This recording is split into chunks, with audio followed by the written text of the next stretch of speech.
షడ్రుచులతో మాకు భోజనం పెట్టావు. అలాగే నీ గానామృతంతో మమ్మల్ని ఆనందపరవశం చేయి నాయనా.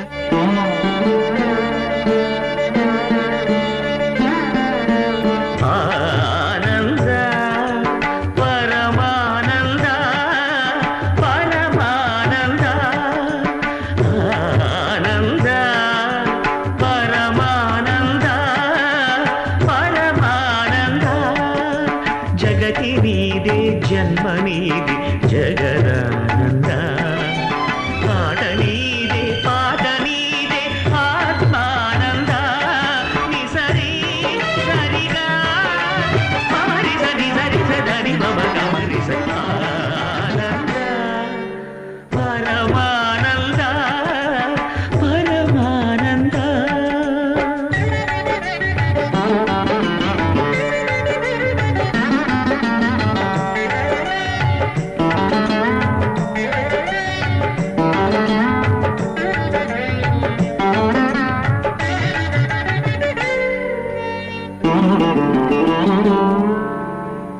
మాయల వలలోన జీవుల బంధించి మురియుట ఒకట ధర్మానంద ఎదలో గరడాన్ని మధుర సుధగా మార్చి నవ్వించుటొక ఆట మోహానంద పసిగణ